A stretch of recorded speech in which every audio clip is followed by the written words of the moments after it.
C'est quelque chose que tout le monde veut savoir. Comment investir dans l'immobilier? Quelle est la stratégie à adopter? De combien d'argent avez-vous besoin? Exactement quoi faire? Et comment savoir si c'est une bonne opportunité?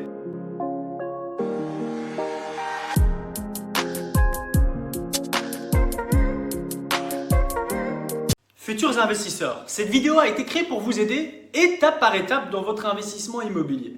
Cependant, nous vous invitons à faire vos propres recherches car les informations qui sont transmises dans cette vidéo ont pour but de vous aider à améliorer votre stratégie mais ne relèvent pas d'une science exacte.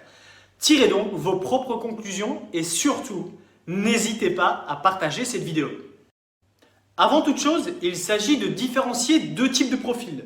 Les marchands de biens, autrement dit les investisseurs court terme ou l'achat-revente, et les investisseurs locatifs, dits les investissements. Il s'agit donc dans un premier temps de déterminer vos objectifs. Un investissement sans plan est voué directement à l'échec, c'est pas nouveau, mais c'est pourquoi il est important de savoir pourquoi vous voulez investir dans l'immobilier et ainsi vous poser les questions suivantes.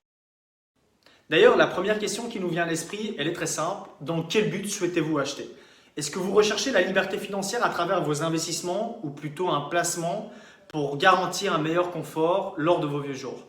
Quel est l'objectif recherché à travers votre investissement? C'est une question très importante. Est-ce que c'est plutôt un placement ou un rendement que vous voulez optimiser? Ce n'est pas la même chose. Quel est le rendement recherché sur l'investissement? C'est aussi une question primordiale. Et puis, avez-vous réellement le temps pour gérer cet investissement immobilier maintenant et dans le futur? D'ailleurs, on tenait à vous recommander une application, plutôt une plateforme, Smoovin, une plateforme de gestion locative autonome. C'est pas mal, allez jeter un coup d'œil et dites-nous ce que vous en pensez. Ou est-ce que vous optez plutôt pour une gestion décentralisée? Ça a un coût, certes, un coût qui a un impact sur votre rentabilité, mais malgré tout, c'est peut-être recommandable si vous n'êtes pas expert en la matière. Et est-ce que votre bénéfice de votre produit immobilier servira à améliorer votre style de vie ou plutôt est-ce que vous souhaitez réinvestir ce bénéfice dans une nouvelle opération? C'est vraiment des questions essentielles avant tout point de départ. C'est à partir de ce moment que les choses sérieuses peuvent commencer. Étape numéro 1. Connaître votre capacité d'emprunt et préparer votre dossier de financement. En tant qu'agent immobilier de formation, après avoir passé plusieurs années sur le terrain, j'ai rapidement constaté le manque de préparation pour la grande majorité des gens, que ce soit lors de l'achat de leur résidence principale ou pour un bien d'investissement. Nous vous conseillons donc d'établir un bilan financier, un rapport entre vos revenus et vos charges. Vous devez savoir exactement comment vous allez assumer votre crédit et les charges liées à votre investissement. L'assurance, le précompte immobilier, la maintenance sur les années à venir. Ajoutez à ce bilan les pièces justificatives suivantes. Vos 3 dernières fiches de revenus, votre déclaration d'impôt, l'attestation de la Banque nationale et votre situation de compte bancaire annuel. Étape numéro 2, ciblez le type de produit recherché. L'immobilier locatif est très vaste. Entre l'immobilier de bureau, l'immobilier commercial, l'immobilier résidentiel, l'immobilier industriel, les garages, etc. Une variante qui, avant tout, dépend de votre budget et des objectifs finalement que vous recherchez car la gestion n'est pas la même, les contrats de location eux aussi sont différents et le rendement peut s'avérer parfois plus intéressant. Mais attention, sur certains produits, un taux d'occupation peut être parfois plus faible, faute d'une clientèle difficile à cibler et moins fidèle sur le long terme. On va donc plutôt se concentrer sur votre budget d'investissement. Prenons l'exemple de Marie et Mathieu. Tous les deux sont employés, ils gagnent un total de 4 000 € par mois sans crédit en cours et disposent d'une épargne de 40 000 € et veulent acheter un premier appartement d'investissement locatif. En 2020, au moment où je vous parle, la plupart des prêteurs veulent voir un acompte de 10 à 20% par rapport à la valeur de votre investissement avec un taux d'endettement maximum de 40% et jusqu'à 50% lorsque vous êtes déjà propriétaire. Même si ces valeurs ne sont pas toujours respectées et peuvent se différencier au cas par cas. Ce qui revient à dire que pour chaque tranche de 100 000 €, le couple doit donc disposer d'une somme de 10 à 20 000 € d'épargne. Donc même si vous disposez de suffisamment d'argent pour financer votre investissement sur fonds propres, utilisez plutôt l'aide de la banque comme effet de levier afin de multiplier vos investissements avec le reste de votre cash. Mesurez votre risque management. Assurez-vous que votre approvisionnement de cash flow restera suffisant en cas d'impayé par votre locataire ou lors d'une période d'inoccupation allant jusqu'à 3 mois. Nous vous conseillons donc d'emprunter au maximum 80% de la valeur du bien pour minimiser les risques. Donc auprès de notre jeune couple, Marie et Mathieu. Sur base des revenus et de leurs économies, l'emprunt ne pourra pas excéder la somme de 1 600 € par mois, soit un taux d'endettement à hauteur de 40% de leur revenu. En 20 ans, ils pourront donc emprunter approximativement la somme de 320 000 euros. Considérez également le fait que votre futur revenu locatif aura son mot à dire, puisque le banquier présume que 80% de ce dernier compte pour le calcul de vos revenus, qui fera augmenter considérablement votre capacité d'emprunt, pour autant que votre apport personnel soit toujours suffisant. Étape numéro 3, où est-ce que vous souhaitez investir? L'immobilier, c'est avant tout une question de localisation. Plus votre budget sera faible, plus vous serez sensiblement contraint de rechercher dans des zones moins tendues. De manière générale, retenez ceci. Le prix de construction reste le même d'une région à l'autre, avec une petite variation. Mais le prix de vente, quant à lui, varie fortement en fonction de l'offre et de la demande et de l'intérêt de cette zone. Il est donc préférable d'obtenir un peu plus de surface sur une zone moins tendue, mais qui présente un potentiel futur. La population grandit, les villes s'étendent, le foncier disponible se fait de plus en plus rare. Analyser et comprendre l'environnement dans lequel vous souhaitez vous investir, dans lequel vous souhaitez acheter est primordial.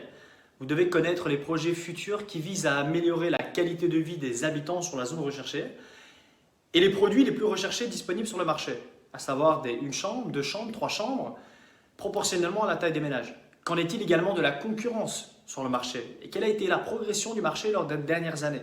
Comment évolue la croissance démographique sur la zone ciblée? Le volume des nouvelles personnes est-il plus important que le volume des nouveaux logements disponibles sur le marché?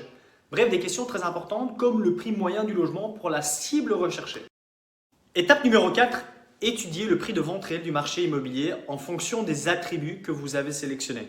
Alors le marché immobilier, c'est avant tout un marché de négociation. Tout le monde veut vendre et acheter au meilleur prix. Votre capacité donc à comprendre les points faibles et les éléments de négociation lors d'une visite feront toute la différence lorsque vous serez prêt à investir. Vous devez donc comprendre la personne que vous avez en face de vous avant de vous intéresser au bien immobilier que vous visitez.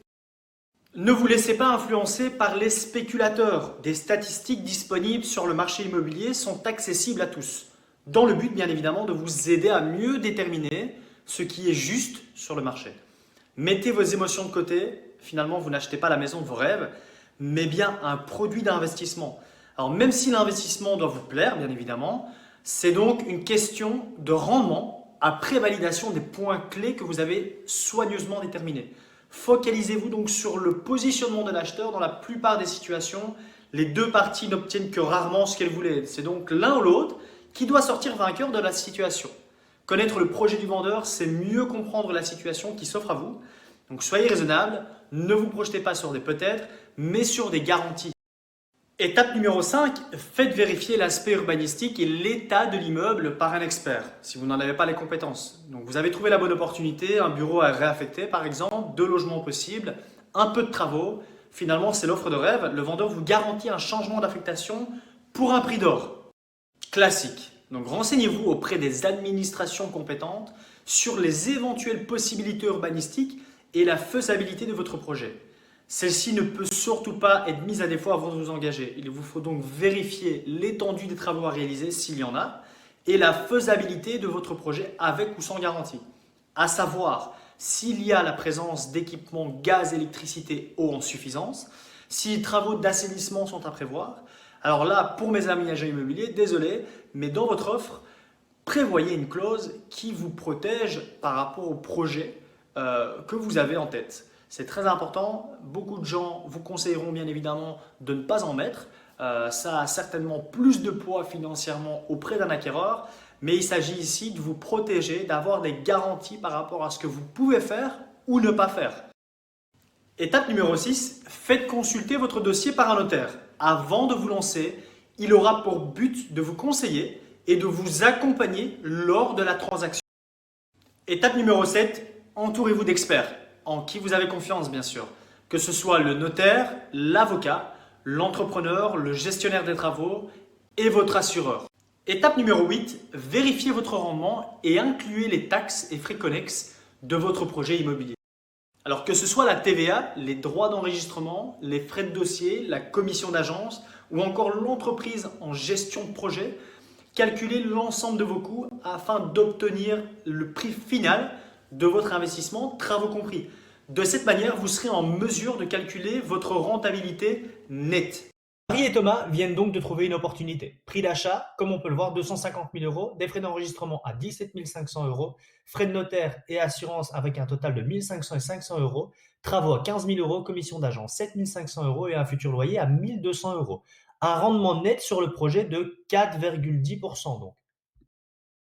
En bref, l'immobilier, ce n'est pas une question d'argent ou de rendement, c'est aussi de la préparation, de l'étude et de la créativité.